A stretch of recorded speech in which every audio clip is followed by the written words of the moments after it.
Hello and welcome back to what is definitely now the final episode of the 2025 draft series that Jon and I have been doing. We're going to take some time today to talk about the landing spots for all of the quarterbacks we have discussed to this point. There's a couple of guys that went undrafted that maybe we'll hit on briefly, but generally here we're going to be focusing on the guys that got selected within the seven rounds of the NFL draft.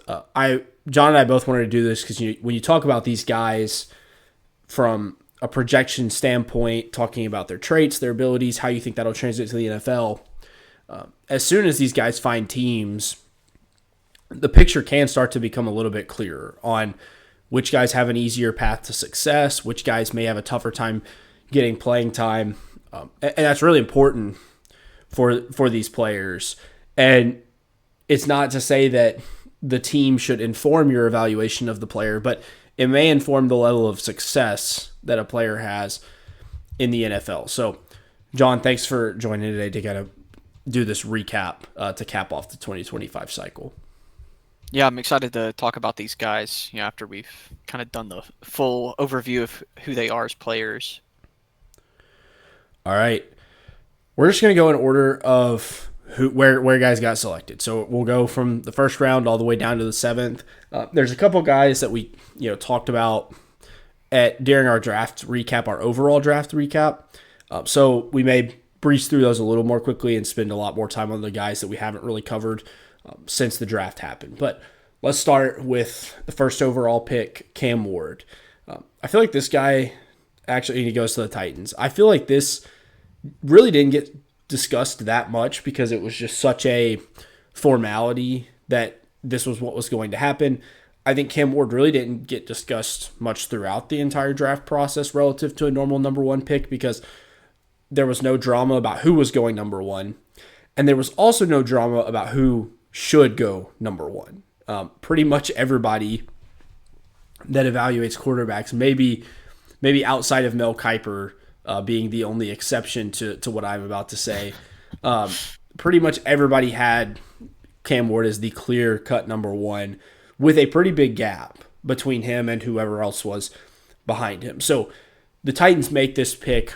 No one's surprised. I think on the NFL Network broadcast did all the Cam Ward breakdown before the pick, and it was very good that they did because then the Travis Hunter trade happened. So then as soon as Ward gets picked, the discussion has moved on to something more compelling. So not a ton of interest on draft night, but I actually think this fit is very interesting, and I think it's a good landing spot for him for a top 5 pick. Yeah, and I had concerns originally when we first started talking about some of these quarterbacks. When we first talked about Cam Ward, I was worried about his fit behind a shaky offensive line. But I think that the Titans have done enough to shore it up, bringing in Dan Moore and Kevin Zeitler. I think that the offensive line should be all right next year. And my only reservation really with him was whether the floor is going to be there, whether you'll get some of the stable, consistent play. He's very high variance. I think if he can bring that floor up a little bit, and if the offensive line is solidified, that should help do that. I think that this is a good landing spot for him. The offensive talent around him isn't amazing, but I think it's all right. I think he's got some pretty good players around him in Tennessee to help him out. And the talent there is undeniable. So I think this made plenty of sense for them as the number one overall pick.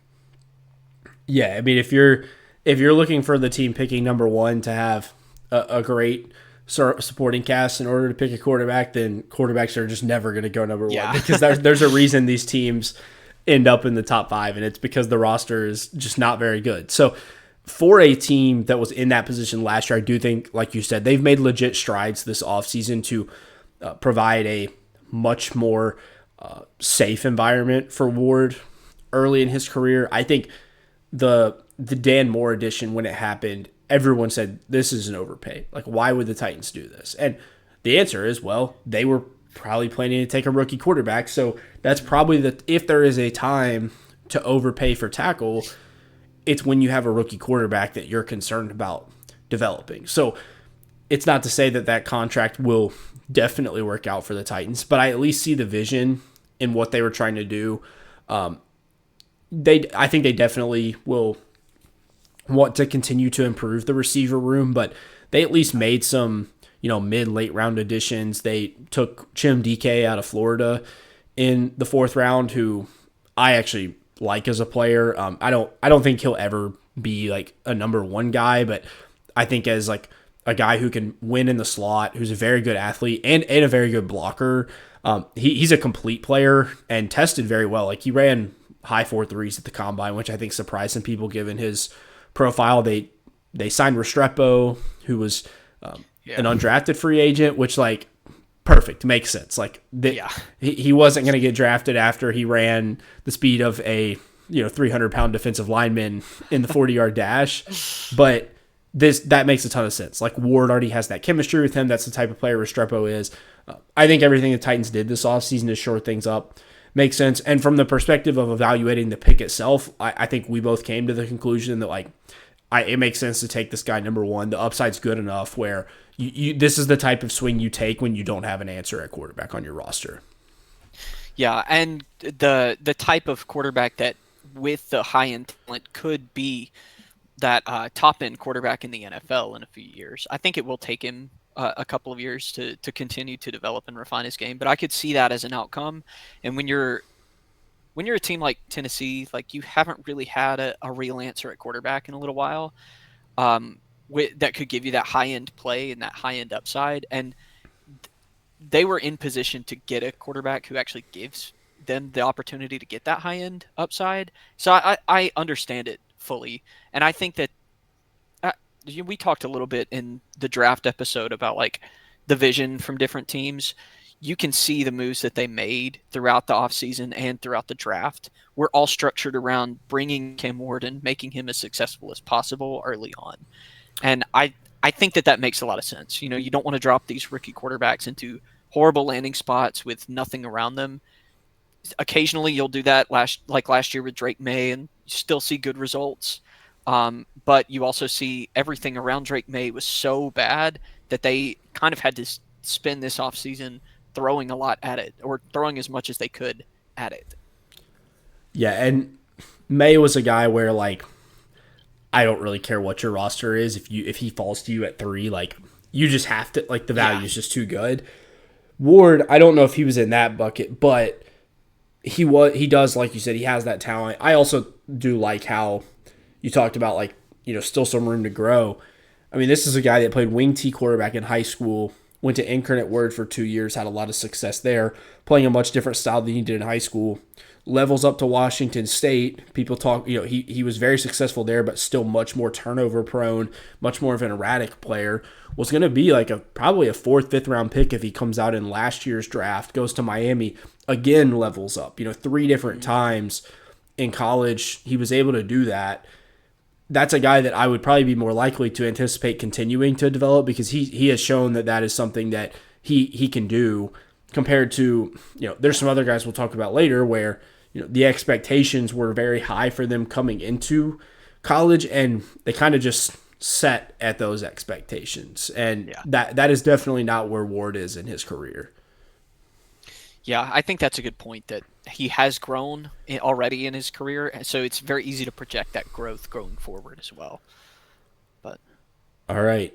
That's Cam Ward. So obvious number one, good pick for the Titans. I don't think really many people are questioning that at this point. All right, next guy. Only other first round quarterback selected was the Giants trading back up to pick number 25 to take Jackson Dart. We covered this trade in the draft recap, so we won't spend too much time talking about like the capital and stuff like that was given up. But John, in terms of a landing spot for Dart and a team fit here, how do you like this for the Giants?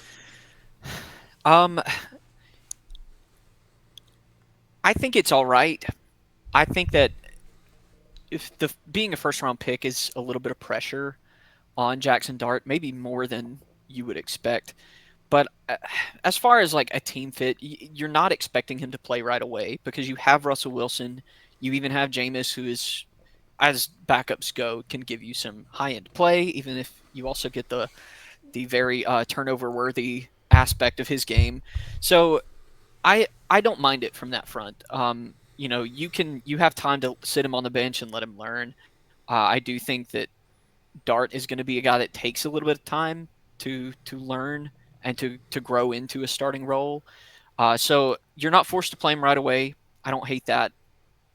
I don't think they have a ton in place. That offensive line has been pretty shaky. They didn't really do a whole lot to improve it to shore it up. So as far as offensive line goes, that might give you a little bit of pause. Malik Neighbors, huge weapon, obvious, elite talent. So long term, I think that could be a really fun connection. I think Dart is the kind of guy that knows his targets, and he's going to utilize the best ones. And Malik Neighbors obviously able to do a lot of damage. So I don't hate this fit. I think that this kind of makes a little bit of sense. And we mentioned in the draft episode, gives the front office a little bit of insulation if they can have, if they need to pivot to Dart late in the season, and if he can show a little bit, can maybe buy them one extra year. Um, I think that I will mention, if they have to pivot and it doesn't work out, this could be kind of a lame duck situation where you bring in a new front office and new coach next year, and you've got this late first round quarterback who the new coaching staff and front office is not attached to. So long term, that could be an issue for Dart if he doesn't flash, if he doesn't show anything this year. Yeah, I completely agree with what you said. I think there are, the upside of this is a very good situation because there are not very many coaches in the NFL that I would want to be mentoring or developing me before I say the name Brian Dayball. But Yeah, you may only get him for a year, and then you may be learning a completely new offense at that point if this doesn't go very well. And like you said, I'm not sure. Like, let's just picture for a second: the Giants are 3-10. Dable and Shane feel like they're on the hot seat. What's the only thing that's going to get them off that? It's if Dart plays and he plays well.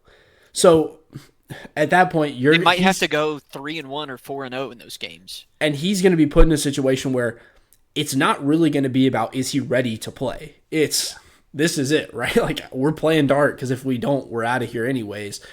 And that scares me for a guy. Obviously, like he was my QB8. Like I'm as low on him as anybody. I don't think he's going to be ready to play right away. And that's fine. Like, I think that this is a type of quarterback situation where it's set up where that shouldn't be an expectation on him, but that doesn't mean that it won't be. Because like we said, like these jobs could be vacant at this point, at 9 months from now. And that scares me for him because I do think he's a guy that needs a stable development environment for a couple years. If he shows some stuff at the end of next year and the Giants come in with a new staff, you could see it be kind of like a Will Levis situation where it's like, okay, Yeah. we're going to give you a year to try to figure it out. If it looks really bad, then we'll come back around and draft the guy the next year, but we're going to give you a chance to earn the job. I could see something like that happening, and that doesn't mean it'll go the exact same way as Levis, just in terms of the situation. I think I could see something like that, but obviously from my perspective, like would not have made this pick. I understand the process for why they did it. There's a lot of other guys I would have rather see them select, but I do think they've at least built their quarterback room in a way where Dart has a chance to sit, especially if the front office and ownership are willing to be patient. And I think that I think there's a scenario where Russ gives them enough stable quarterback play. There's there are some other talented players on this roster. I think that they could see themselves being like 500 late in the season and not have to pivot to Dart. And they just keep pushing with Russ. They like barely miss the playoffs. And then it's a situation where maybe they want to transition to Dart as the starter next year. And hopefully he's grown enough and can grow into that starting role. So I don't think that we definitely see him on the field this year. I think that odds are odds are good that we see him at some point late in the season, but there is a scenario where he doesn't play this year at all. And I think that from the Giants' point of view, that's what they hope happens. Yeah.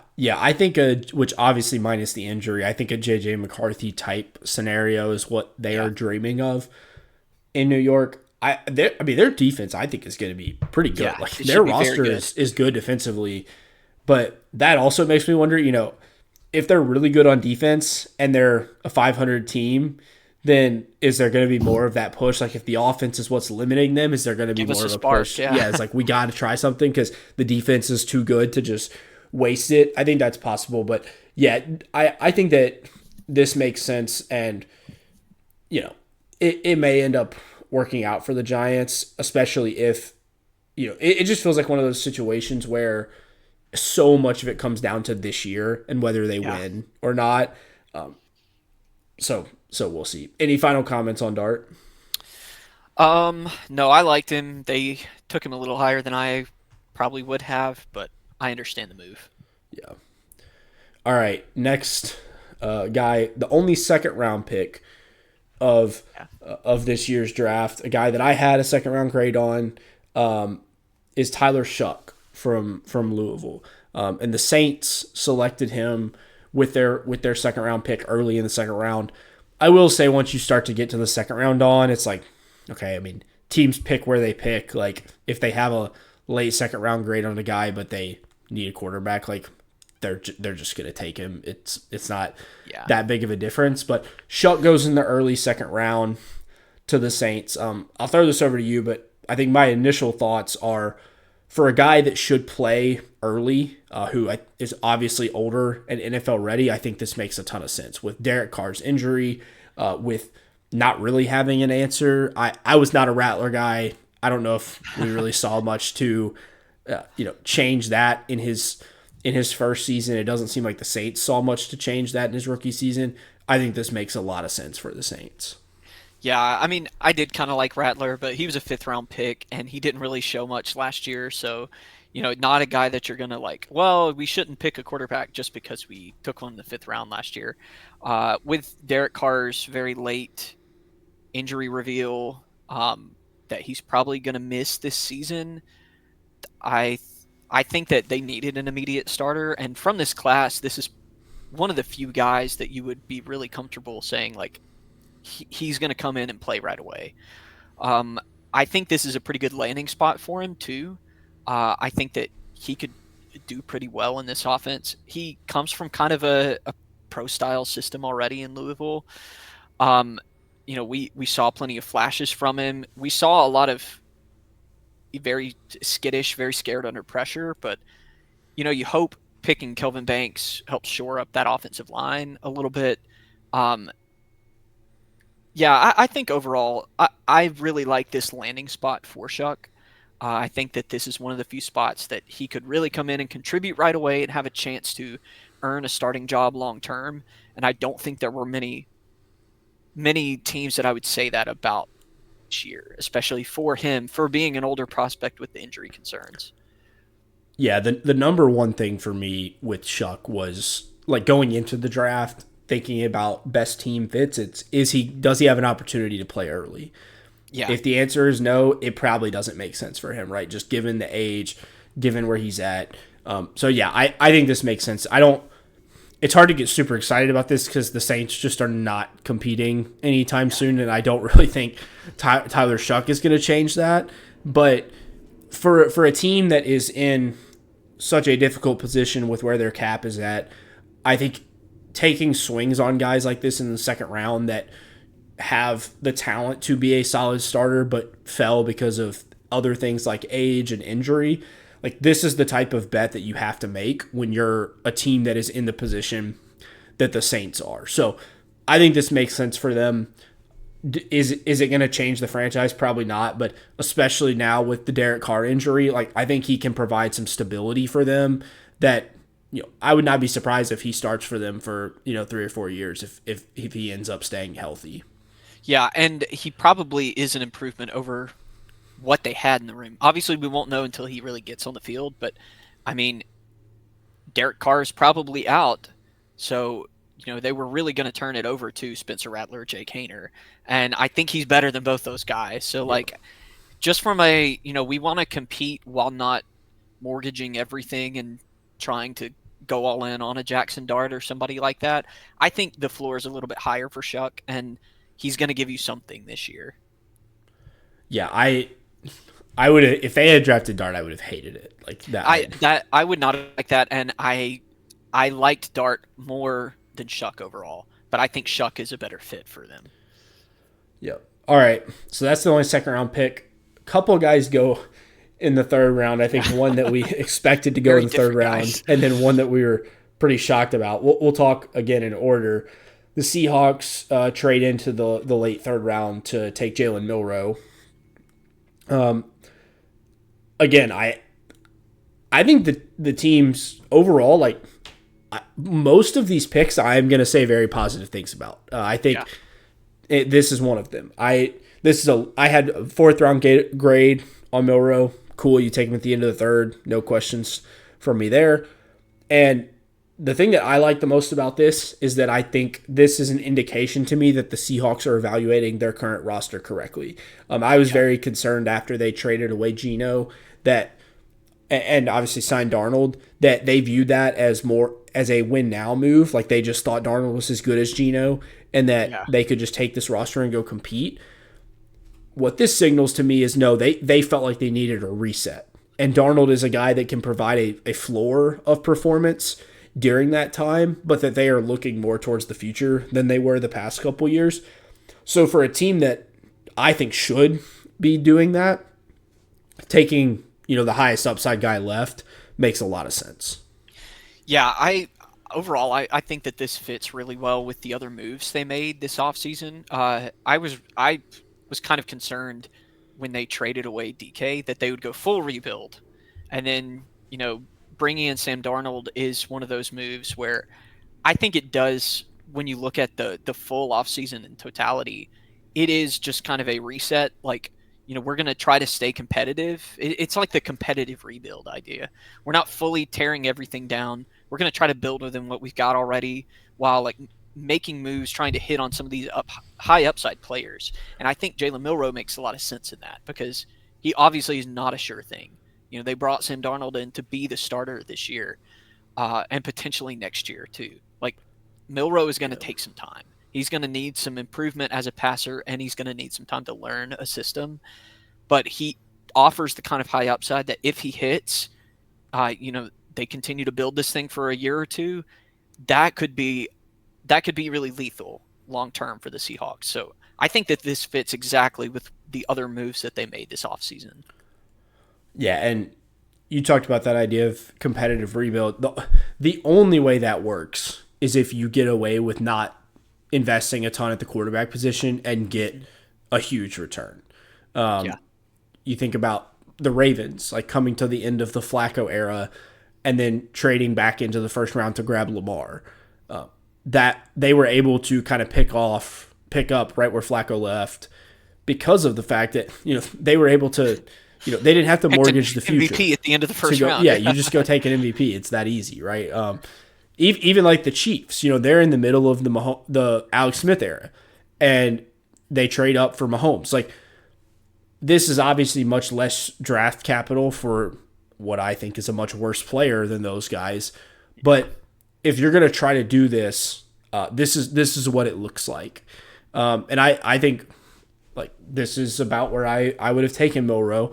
I think it does encourage me a little bit as well. Like the head coach of the Seahawks was with Baltimore, so like I think he should be more familiar with the type of offense that this type of quarterback needs in order to succeed. I think they'll be less likely to try to jam him into an offense that does not fit his skill set at all, given his prior experience in Baltimore and how the Ravens were really able to reinvent their offense around Lamar to support him as best as possible and continued to do so even over the past couple years as he evolved as a player.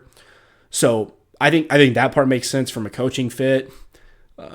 I mean, he'll look cool in the uniform. That's for sure. Yeah, I do like the uniform fit a lot for Milroe. He's looked good in the practice jerseys. They've already put some of those out. And I've talked about offensive line for most of these because I think that's super important. They needed help on the interior, and taking Gray's Able first round, I think, was a really good pick for them. So, long term, I think you could say like that offensive line could be better. They have some obvious talent at receiver, and they have, I think, several good running backs. Maybe not elite running backs, but solid, good running backs. Long term, this could be a really good situation in Seattle. Yep, absolutely. All right, let's get to the Browns, the fun part here. We talked a lot Yeah. about these picks, especially the whole Shador Sanders fiasco on our draft recap. We don't necessarily have to relitigate why this happened. We talked about the idea of ownership potentially stepping in here. But I do think you kind of have to talk about the landing spot with these guys together because my the way I would discuss this for Dylan Gabriel is now a lot different with Shador Sanders Mm-hmm. getting taken right after him. So Gabriel goes at the end of the third round. Maybe the most shocking pick of the mid rounds, to be honest. Like I was very surprised when Gabriel was selected this early. And then Shador gets picked in the early fifth. The Browns come back up to trade for him. Felt like the Sanders pick was more just like it's the value is too good at this point for us to pass up, but that Gabriel's the guy that they seem to really like throughout the pre-draft process. So how do you make sense of this, John? What do you think about the landing spots for both Gabriel and Sanders ending up at the Browns? Yeah, this I think is the toughest one. So Gabriel, we obviously graded him a good bit lower than where they took him here in the third round. I think they may have had a higher grade on him. Obviously they did because they took him this high. But I think when you take Gabriel third round, that screams like long term backup can maybe play some games, but we are expecting this guy to be here for a while as our backup quarterback because he's a high character guy. He's pretty solid. Doesn't give you a lot of upside. Doubling down with Shadur is really interesting because he is. I don't think that he is as high floor as some of the media was representing. I think that he is going to take some development, but I think that he does give you a good bit more upside than Gabriel. So I think it's really interesting taking both of them, given the state of their quarterback room. When Deshaun is clearly going to be on IR, he's not in their long term plans. They're just kind of waiting till they can get rid of him. But you have Flacco and you have Pickett, who you traded for. Flacco was presumably going to be the starter this year, and then Pickett you gave up assets for.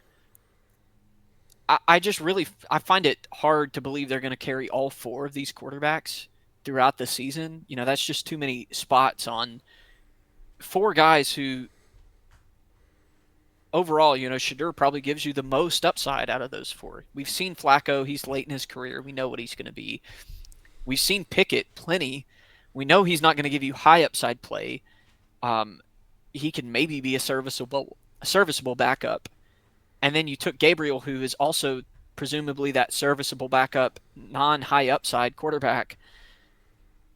I just have trouble figuring out who is the odd man out here.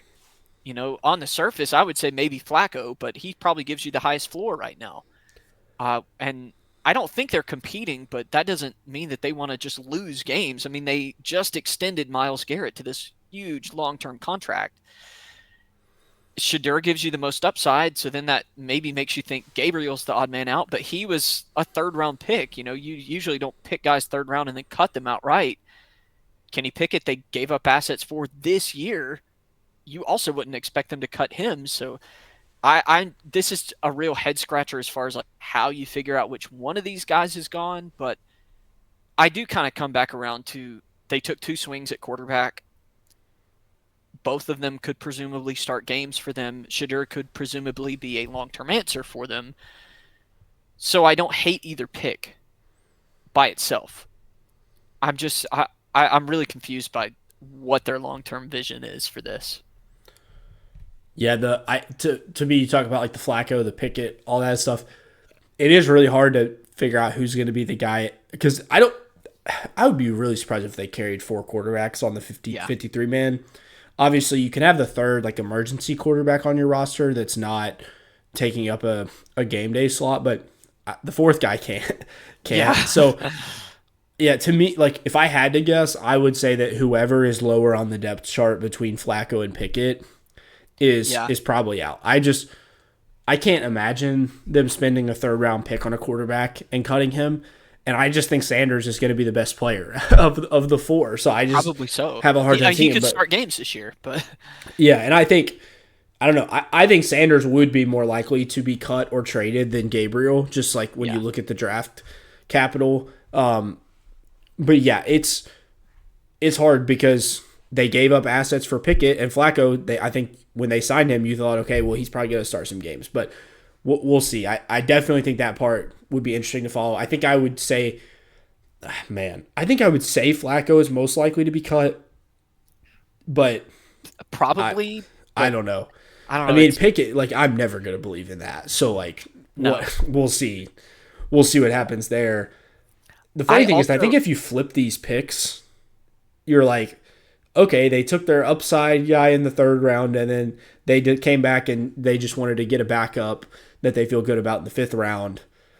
I and I think then wouldn't it's hate like that. the vision makes way more sense. It's like, okay, I had a third, or I guess I had a, I had a third um, round grade on Sanders, yeah, and I had an early third on Sanders. I had a sixth round grade on Gabriel. You had a fifth round grade. It's like, okay, mhm, makes perfect sense. Like that, maybe you didn't need another quarterback, but I can see the vision. It's just with Shador's fall, it's very hard to talk about. I'll start with Shador. I think this is a great landing spot yeah, when you factor in that he got taken in the fifth round. If you told me at the beginning of the draft he's getting taken in the fifth round, I think it's hard to find a better path to playing. When you look at the other guys that were drafted after him, the Eagles, right? You're sitting behind Jalen Hurts for a while. We'll skip Will Howard because we'll have that discussion with the Steelers. The Colts, I mean, they've got, they got maybe if you do really well, you could play, but they've got a bunch of guys that are probably way more likely to play than Riley Leonard. Obviously, CJ Stroud with Houston, Geno in Vegas, Brock Purdy in San Francisco, Tua in Miami. Like, none of the other guys, other than maybe Will Howard in Pittsburgh, have a clear path if they play well to playing early. yeah. And when you think about a guy who probably does have more upside than most of those players, I think this is a really good spot for him. I think Stefanski's a good coach. Obviously, the roster's going to stink for the next couple of years. I really think they should have just traded Myles Garrett. Like, can you think about if they got like a 1 and a 2 for him on top of the haul from Jacksonville, on top of what is probably going to be a really good pick of their own next year? I mean, they probably could have done whatever they wanted in the next Yeah. couple of years in the draft. Like I think I would much rather be in that position, but whatever. Homegrown guy, you pay him. I get it. Yeah. For And Gabriel, I he's think a this really superstar. Like stinks. I will say for Garrett, like some people want to like talk bad about him. I don't know why. I don't think he's overhyped. He is an incredible player, and he is the kind of guy that you'd want to hit on in the draft anyway. So I understand paying him, and I probably would have paid him too and just kept him around. Uh, Deshaun Watson was the real mistake, and they need to eat their vegetables and not compete this year and just get rid of that contract as soon as they can. Yeah. Sorry, you were talking about Gabriel. No, I feel bad for Gabriel because I think when he initially got taken in the third round, you think, man, like, do they really see him as a long term starter? Like, is Yeah. this something that they think is viable? And now the answer is like probably not. Like, even if they viewed him highly, I just see it. Like, I just have a hard time thinking he's going to be better than Sanders in camp, or maybe even Pickett. Like, I would not be surprised if Pickett is better than Gabriel. Yeah. But overall, if you strip the context that he was taken in the third round, I think this is fine because really I view Gabriel as a long-term backup anyways. So if that's what you think he is, like whatever. He'll this is a guy that I think will bounce around a lot over his career Hmm. to different teams that want stability at the backup position. So this is probably one of the guys I honestly care least about the initial landing spot for because I'm not sure that he's going to be like a one team guy. Yeah, I that does make sense. And I think with Shadura too, like taking him fifth round, if he comes into camp and obviously the character concerns were there for every team, and if he comes into camp and he's a jerk and the that might be there is coming out. And like, if you have any concerns at all, you can just cut him. He's just a fifth round pick. And then you're kind of still in the same position of like looking to next year anyway. And then if Shadur is great, then you can see what you have with him. Um, yeah, I think it's just really interesting because to your point, it's probably if Shadur is not a character issue in camp, then it's probably Pickett or Flacco who's getting cut or traded to a different quarterback needy team. Yeah. Yeah, Pickett's probably the one that would be most likely to potentially get traded. Like, I don't Yeah. know that a team is trading for Flacco. Um, but yeah, I agree. I think that's very Other than a possible. conditional seventh round pick or something Yeah, like that. exactly. Like, just something to make sure you're the one that picks him up. All right, let's move to the next group. This is actually like my favorite stretch of the draft for quarterbacks is these three Yeah. guys back to back to back in the sixth round. Not they didn't go all within three picks, but very close to each other. Kyle McCord goes to the Eagles with the fifth pick of the sixth round. Will Howard goes to the Steelers with the ninth pick of the sixth round. And Riley Leonard goes to the Colts with the 13th pick of the sixth round. This is like also exactly how I had these guys stacked. Like I had McCord with an early third round grade. I had Howard with a late third round grade. And then Leonard with a fourth round grade, which is like, obviously they all go later than I would have valued them, but they go in that same order to these three teams, which I think is funny. Let's start with McCord. What are your thoughts on the Eagles pick here, and how McCord fits into their long-term quarterback plans?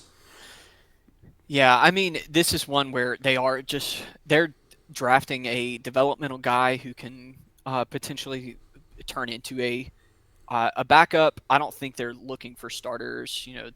They have Jalen Hurts. He's pretty cemented. He's important to this team. And if something goes wrong with Jalen Hurts, then I think that we're probably talking about the Eagles. Like something really went wrong with the whole team. Um, so McCord, I think this is a really interesting fit for them. I think McCord, they obviously have a great coaching there, and McCord could turn into something like legitimate, actual, like fringe starter, good backup. And I think that the Eagles are a spot where he could actually grow into that. It does get interesting because they're the ones that they took Pickett, they like picked him up, and uh, he looked pretty solid at times for them last year, and they flipped him for DTR in the fifth round pick from the Browns, and now they kind of have Hurts and McKee, who some people liked coming out, and McCord's coming into this, and they have DTR, who they traded for. So I think they have like three realistic like developmental third types, and one of these guys probably will emerge as a like solid backup, just given their coaching and their system that they have. Yeah, and DTR was so terrible last year that I wouldn't be surprised if he was just included in the trade so the Browns could get him off their roster. Yeah, So so we weren't talking about like six quarterbacks for them. yeah, He's the most likely to be out of there, I think. yeah. So I think like it really is him and McKee kind of battling it out for Yeah. that backup spot. I think this is great work from the Eagles. Like if the Yeah. Eagles had taken McCord in the third round, I would have said, okay, like this feels kind of similar to the Hurts pick when they like draft a guy that nobody really thought they needed, but they see something in him long term to develop. It feels like given the capital that was used here, this is like you said more of just a backup thing. Like this is not probably not another addition to like their quote unquote quarterback factory, but I really like this value. I think McCord is a very solid player with some legit starter upside. So for a team that is coming off a Super Bowl, I think investing this small of a resource into a developmental quarterback, like it makes a ton of sense. I anticipate him ever taking Jalen Hurts' job? No, but like we also never would have said that when Carson Wentz was playing. So Yeah. continuing to restock the cupboard there, and especially when you can trade Kenny Pickett for a fifth rounder, and then you take a guy in the sixth that I think is a significantly better player, like that to me is just playing your cards right and continuing to bet on guys that you think have a chance to be a long term starter. Yeah, and you bring up like quarterback factory. I think that this might turn into a thing for the Eagles. Is take a guy that they are not heavily invested in, uh, put him on the field, get a little bit of tape on him, and get some like solid production out of him, and then flip him for one of these late picks that it might not be anything. A fifth round pick doesn't sound like much, but they are one of these teams that just stockpile some of these late picks and uses them on all kinds of guys, and some of these guys end up hitting. And I think that this could kind of be a thing for them is keep it going. And Kyle McCord might be one of those in a couple of years that we see a little bit on the field. It looks pretty solid, so a team trades a fifth round pick for him or a sixth round pick, so they get their investment back and they can use it on something else. Yep. All right. Next one, the Pittsburgh Steelers, who it's Mason Rudolph and Will Howard, man. Like Will Howard has some. Assuming I don't know, we'll see what happens with Aaron Rodgers. I still think he's going to end up there, but if not, it's going to be a very wide open room for Will Howard, who, as a sixth round pick, typically those guys come in. You don't even consider the fact that they will play early in their career. They're a backup. They'll develop. You see what happens later on. Not necessarily the case here, but I really like this for Pittsburgh. I think Howard is like my favorite quarterback in this draft. Not obviously not like I don't value him higher than many other players, but I think just in terms of like a guy I enjoy watching and I'm hoping does well in the NFL, he would probably be my top guy, which is unfortunate that he's now on the Pittsburgh Steelers. I wish that had not happened for those purposes, but I think this makes a lot of sense. And he's from Pennsylvania. Like he always wanted to go to Penn State, and Penn State didn't take him out of high school. So for a team that should be looking at every possible avenue to find a quarterback of the future, this feels like a very small price to pay for a guy that has legit size, legit arm strength, and just needs to clean up a lot of the other stuff in his game. I think this is really good value for a sixth round pick. Yeah, I mean, I had him as a third rounder, so obviously I'm gonna like this. Getting him. If anybody had drafted him in the sixth round, I would have been like, yeah, I mean, there's your backup quarterback. He's gonna be really good. But for Pittsburgh, he has a path to the field as it stands right now. If Aaron Rodgers signs, then he probably isn't playing this year. Could potentially still be in their plans, but they probably would pivot and try to get somebody else next year. Well, we say that, but the Steelers have clearly shown they don't know how to handle quarterbacks post Ben Roethlisberger. But yeah, I actually really like this fit. I think that they might be looking to do some designed quarterback run for him. If he does end up starting, could be kind of fun with their offense given their running game. And I think Caleb Johnson will only help them run the ball well, which could set up some of that. And I mean, you look at the depth chart right now. Mason Rudolph has been like not even really okay. He hasn't been just completely awful, but he has not been good. Skylar Thompson has not been good. Will Howard is probably the most talented quarterback in that room, gives you the most upside, and I think that we could see him on the field. I don't think it's going to be pretty this year, but I think that he could show enough that it might keep them from drafting somebody next year, and he could have a shot at winning that job again next year. Yeah, if they play Rudolph to start the year, I think the fan base is gonna revolt. I mean, you just at that point you might as well just start trading guys. Like I don't know why you're keeping a bunch of old defensive players on your roster if you're just gonna punt on a season like that. So I do think people will be excited if Howard ends up playing. I still just refuse to believe that that's going to be the quarterback room going into the year for the Steelers. But yeah, I do think to me that would scare me a little bit. I do view Howard more of as a developmental guy where the tools are there, but it's not clean at this point. Mm-hmm. Yeah. I would be pretty scared if they were asking him to start immediately on what is not the most talented or great offense in the league. Obviously they had DK Metcalf this offseason, but we're not talking about some awesome offensive line here.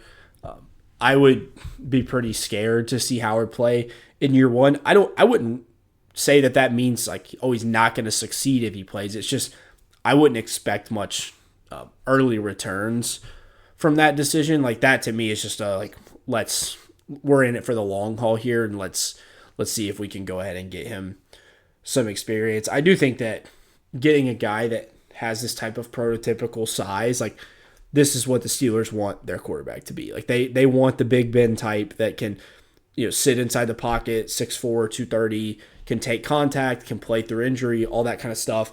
And Howard definitely brings that. So I'm not surprised that this is a guy that they liked. Yeah, and I think that he just fits the Pittsburgh, the Steeler mentality. Like they've had this identity as an organization forever. They really have not changed their identity for probably 50 years. Obviously it's been updated and grown a little bit over time, but I think that he fits their identity really well. And just from that front, like you can see why they liked him. All right.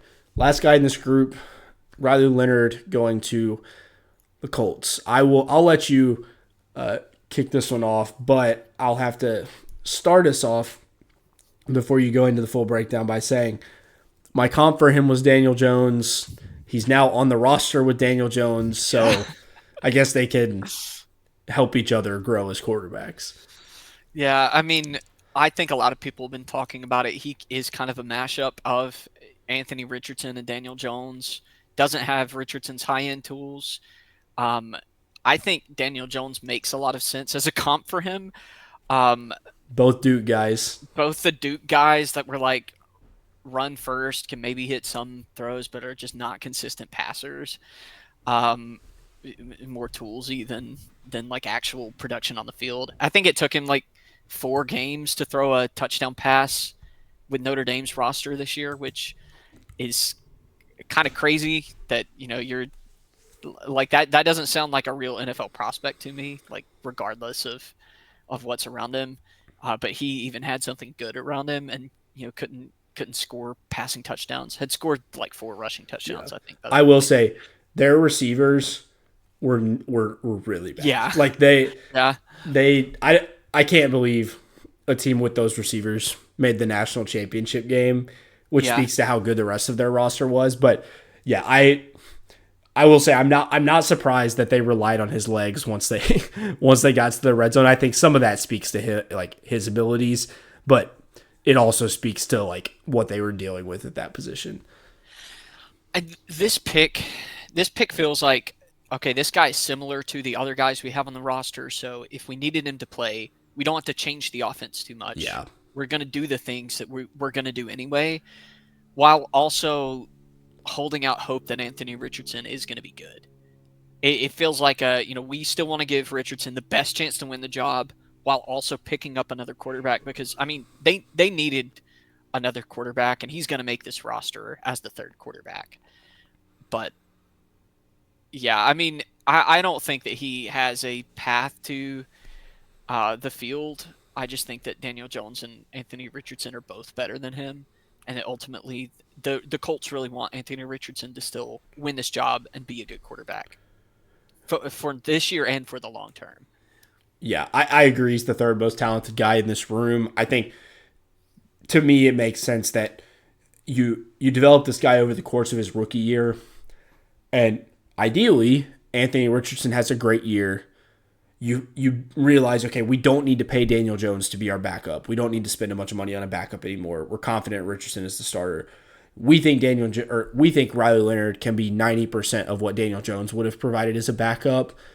And then from there, you develop him. You see what happens. It's a 6th-round pick. If it doesn't work, whatever.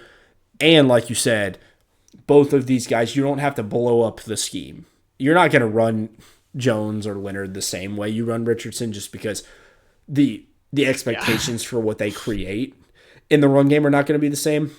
But you saw, I mean, both these guys, Jones and Leonard, will take a hit. Like they're not scared of running in between the tackles. So I like what the Colts have done this offseason in their quarterback room. I think adding some competition for Richardson is a good thing to push him to continue to improve. I will say if they come out and say they're starting Daniel Jones, I think that's just an I think awful that's a mistake. Yeah. decision because where does that get you? Like why? Like I don't know. I don't see any upside to that. But in terms of like filling out a quarterback room, I think they've done a pretty good job here, and clearly they want this type of player. So for them to be able to identify that, only use a sixth round pick on a guy that has this type of play style, like great makes like process makes complete sense. Yeah. I will say I think their offensive line will be interesting, just because they lost two starters off that line. So it'd be interesting if they can replace those guys with people they drafted last year. So that could be kind of shaky for the Colts, but I don't think it'll affect Riley Leonard because I don't expect him to be on the field this year at all. Yep. All right, let's get to the most surprising pick, I would say, of the guys that were selected. The Texans, in the middle of the sixth round, take Graham Mertz. Obviously, I am very familiar with Graham Mertz. Didn't have to do much prep to do the breakdown for Mertz. Seems like, I mean, obviously, this is probably, let's see, is there anybody I'm missing? I would argue this is the most secure quarterback position of any team that drafted a quarterback. Yeah. I don't think there's a single, like, if you had to make me bet in 5 years who is most likely to still be starting for their team, CJ Stroud would be my answer. Yeah. I think Jalen Hurts would be the only other one in that discussion, but I would put Stroud over Hurts right now. Yeah. Yeah, I think Stroud's better, and I also just think the Yeah. age makes a big difference there, right? I think contracts are Yeah. just so much on a different scale, which means like the way you read this pick is they just think Mertz could be their QB2 for the next few years. Like I don't think there's any other way of interpreting this because it's not it's not like they took a Jalen Milrow or somebody that's like, oh, if this guy develops, like what could he be? No, like you know what you're getting with Mertz. Yeah. I think the way that they have to explain this is I think Mertz killed the interviews. I would not be surprised if he was awesome in those. Like from everything that you would read about him at Florida, he was that type of player and that type of person. Really was like very like I think the DJ Lagway and his family speak like super highly of Mertz and how he brought him along in his freshman year. So I am not surprised that somebody liked him enough. I was still very surprised because I not Yeah. only are the physical tools just not great, I don't think the tape's great. He also tore his ACL like against Tennessee in the middle of the year. So it's a He big might not be question ready mark. for the beginning of the year. Yeah. Yeah. So that part I was very surprised because not only are you not getting it like are you getting a guy who I don't think put great tape out there. Obviously the leadership part's a factor. Like he was hurt, and you never see these late round guys get the benefit of the doubt on injuries. So I think the way you explain this is the Texans like really just think that we don't need our backup to develop into a long term starter. We've got that part figured out. We just want a guy that can be in the room and contribute meaningfully in like during the week to the meetings, to practices, all that kind of stuff. I would still rather take a guy that I think does all those things that might actually be good at football. But whatever. I'm happy that Mercer got drafted because I think he went through a lot in his collegiate career. So for him to show that resilience is really impressive. But yeah, a little bit of a head scratcher here for the Texans. Yeah, and I think that is the only way to read it. To me, this still feels like a little bit of a wasted pick. Um, they probably do just want him sitting in the room because, I mean, they brought Davis Mills back. I think Davis Mills is a fine backup quarterback, and I don't think that like they would expect Mertz to like push or overtake him. I definitely think Mills is more talented. Like I Yeah, yeah. have I no like no no, questions about that. no doubt. And Davis Mills is probably like what you kind of want in a backup because he has enough that he could give you a little bit if you have to bring him in a spot start here and there. Yeah. And Keaton Slovis regardless, is on that roster. Like I think he's more talented he's than more Mertz. talented than Mertz. Yeah, and Mertz, I don't know. This is a spot where I'm critical of them in our draft recap for not taking more offensive linemen. You had a few of these late round picks. I would have taken somebody here in the 6th round. It doesn't matter. At this point, you're not expecting these offensive linemen to be starters right away. They brought in several guys who can probably do that this year for them, but like take a swing on somebody who can potentially turn into a starter for you when you didn't do more to address the offensive line. Mertz is he could probably go on IR to start the year. Like he's not contributing anything to a team that really wants to push and be very competitive this year. So I just don't understand it from that front. I don't know if there is a quarterback who would be worth it for them at this point in the draft. If you'd wanted to pick one earlier to say like push Davis Mills and be an even better backup quarterback, okay, yeah, sure. That probably is the Carson Wentz, Jalen Hurts situation. But to me, taking a quarterback this late just didn't make sense for the Texans. I agree. I think the three guys that went before, like McCord, Howard, Leonard, if any of Yeah, those guys were there when the Texans were taking, I'd say, okay, like from a value perspective, completely understand I it. get it. This one, yeah, little bit less. All right, let's go to the Raiders, the last quarterback selected in the 6th round at the very end. The Raiders were kind of funny in this period of the draft. They had multiple comp picks here at the end of the 6th round. They had picks 213 and 215. At pick 213, they took Montana State's quarterback, is who played against Cam Miller, who is North Dakota State's quarterback, in the FCS National Championship game. So they took the two starting quarterbacks from the two, FCS National Championship teams within 3 picks of each other. How you explain that is Montana State's quarterback is probably not playing quarterback. He's a really good athlete, tested very well at his pro day, and I think they're going to try to find special teams receiver or whatever they can find to get the ball in his hands and give him a chance to make plays. That's where they're going there. Cam Miller is the guy that I think they actually view as a long-term quarterback, a guy that can be on their roster, stick at that position. I know Miller's a guy that you did not watch as in depth. I think he is an interesting player. Obviously, like just watched him recently after the draft. I had a 6th round grade on him. The Raiders take him in the 6th round. I think they are a team to me that it makes sense to take some swings on guys late rounds right now because you have Geno, but he's probably not going to be there for 5 years. It'll probably be closer to 2 or 3.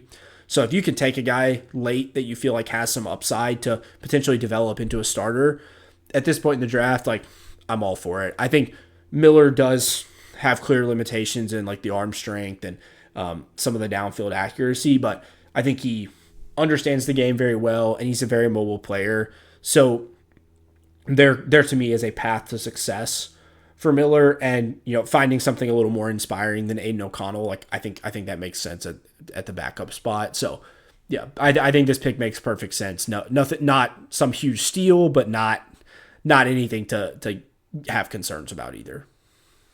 Yeah, I mean, I didn't watch him, so I can't talk about him as a player, but just in the process, I mean, they're not expecting him to start, so I'm fine with it because they brought in Geno, who I think is a good quarterback, and they made a lot of additions on offense through the draft.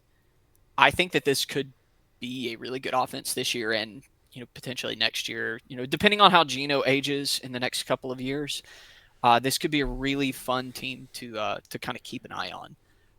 I don't know how he factors into their long term plans outside of potentially being a backup and I would doubt that they're spending a 6th round pick on a guy that they're looking to like take over for Geno in a couple of years. Yeah, I agree. I like it as a depth pick, not Yeah, much more than that. yeah. All right, couple 7th round guys left, and then I will very quickly hit the undrafted guys at the end. So next guy that was taken, the 49ers selected Curtis Rourke with the 11th pick of the 7th round out of Indiana. Again, same thing, like this is a backup. Obviously, they probably would have said the same thing when they took Brock Purdy a few years ago, but I think now they really have found their long-term starter. Obviously, Purdy was taken in the same draft as Trey Lance, so still a little more uncertainty at that point around the quarterback position.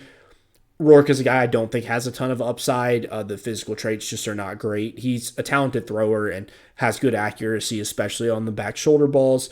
So I could see, the Niners thinking that this is a guy we can come in and he's going to do what we ask him to do as a backup, but not a mobile player, not a very good athlete. So he was playing on a torn ACL this past year, so you can give him a little bit of grace for that part in terms of the mobility. But yeah, not a guy I see with a ton of upside. I think this makes sense as a seventh round pick for the Niners. Like just get some depth in that quarterback room. Yeah, and he'll probably. Yeah, I mean, his competition right now for third quarterback is Tanner Mordecai. So like, he's probably making that roster as their third quarterback. I doubt he beats out Mac Jones as like the true backup, Yeah, at least for this year. yeah. I honestly don't think those guys are super different in terms of players. Like both of them are guys that did not win in college because of their physical traits, and I think both of them like you get to the NFL and it's just harder to win when Yeah, everything is off of your timing, your anticipation, and your accuracy. But I wouldn't be stunned if Rourke in a couple years is better than Jones. They're not that dissimilar players, but I think especially like you said for year one, it's probably not going to be much more than a third quarterback yeah. role. All right, last drafted quarterback, a guy that I think we probably feel a little bit more correct about compared to where a lot of public consensus was now after this, because I don't Quinn Ewers goes seventh round, I should say, to 15th pick in the seventh round to the Miami Dolphins. I don't think Ewers had the same character concerns that Sanders did that caused him to fall. I think this was just an evaluation, and I think it was a fair evaluation. The Dolphins come away with a guy that I think they probably saw his ability to operate well in Texas's RPO and screen game that they do a lot of, and said, okay, like if we can figure out the mechanics and the other stuff, like cool. If not, it's at least a backup that can come in and handle the way that we play. So I actually think this is a really good landing spot for Ewers. Like I don't know that there would be I don't I don't know if there's another team I would pick over this for him, honestly. I think this is a great spot where the quarterback might not be around that much longer, and maybe you have a little bit of a path to winning a starting job. But if not, you're in a system that is very much tailored for the way that you need to play early in your career before some of the other stuff can start to get patched. So I think it's a solid pick. Obviously, like I had a 6th round grade on him, so not great value. I know you didn't like Ewers at all, but for this landing spot, I think it makes sense. Yeah, I mean, when you're spending a seventh round pick on a quarterback, especially when you only have two on the roster, like I'm fine with that for anybody really. Um, you know, they have Zach Wilson on the roster as a backup. I don't think Wilson really fits what they do. He's a very toolsy guy who just never really put it together.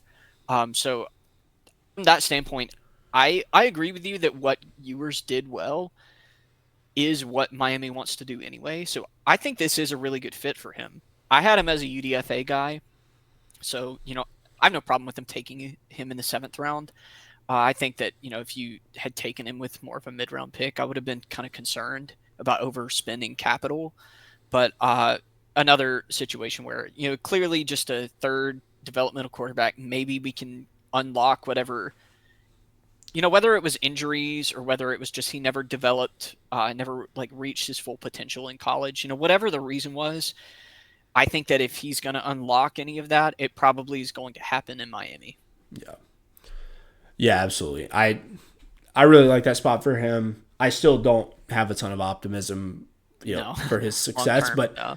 that all comes from the evaluation, not from the landing spot and the opportunity that he will have. So, all right, a couple quick guys I'll hit on. I don't think you watched either of these guys that went undrafted, so I guess you prioritized pretty well here to get the guys that were picked. Max Brosmer is a guy that I had a 5th round grade on, who ended up getting picked up by the Vikings as an undrafted free agent.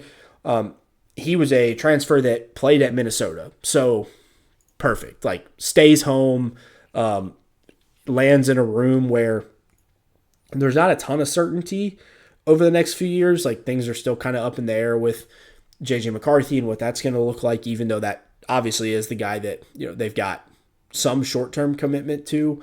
But I think this is a good spot for Brosmer. You land with a good coaching staff, a good supporting cast on offense, in a hometown place where, as an undrafted free agent, obviously you get to pick your destination. So it makes sense that he lands at this point. But solid pickup for the Vikings. Brosmer's not a super talented guy. Like he's going to be a backup, but I think he could be a stable backup for the Vikings. And then the other guy that went undrafted, which I was not surprised about at all, was Seth Hennigan.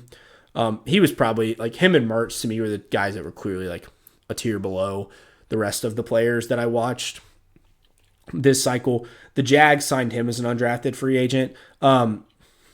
Whatever. Like I don't think he really ever sees the field. Like it makes sense as like some depth behind Lawrence in that quarterback room, but don't have much to add on with Hennigan.